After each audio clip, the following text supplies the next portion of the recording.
Delhi Mumbai express highway number 4 પર ભરૂચ તાલુકાના દયાદરા ગામ નજીક એક ચાલતા કન્ટેનરમાં અચાનક શોર્ટ સર્કિટ થવાના કારણે ભીષણ આગ ફાટી નીકળવાની ઘટના સામે આવી છે.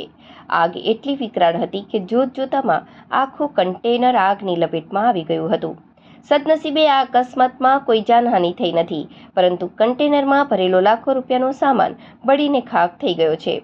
મળતી માહિતી મુજબ RJ 386565 નંબરનું કન્ટેનર દિલ્હીથી પાર્સલનો સામાન ભરીને મુંબઈ તરફ જઈ રહ્યું હતું. આ કન્ટેનરમાં ઇલેક્ટ્રિક સામાન, બેટરીઓ, દવાઓ અને ઇલેક્ટ્રિક વાયર સહિતનો અન્ય કિંમતી માલ સામાન ભરેલો હતો. દરમિયાન ભરૂચના દયાદરા ગામ પાસેથી પસાર થતી વખતે કન્ટેનરમાં અચાનક શોર્ટ સર્કિટ થતાં આગ લાગી હતી. ચાલતા ટ્રકમાં ધુમાડાના ગોટે ગોટા નીકળતા ચાલકે સમયસૂચકતા વાપરી ગાડી રોકી દીધી હતી અને નીચે ઉતરી ગયો હતો.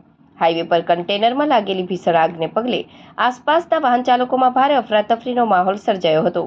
ઘટનાની જાણ તાત્કાલિક ફાયર બ્રિગેડને કરવામાં આવતા ફાયર ફાઇટરની ટીમ ઘટના સ્થળે દોડી આવી હતી. ફાયર વિભાગના જવાનોએ પાણીનો મારો ચલાવી ભારે જહેમત બાદ આગ પર કાબૂ મેળવ્યો હતો. જોકે આગ ઓલવાય ત્યાં સુધીમાં કન્ટેનરમાં રહેલો તમામ માલ સામાન સંપૂર્ણપણે બળીને ખાખ થઈ ગયો હતો.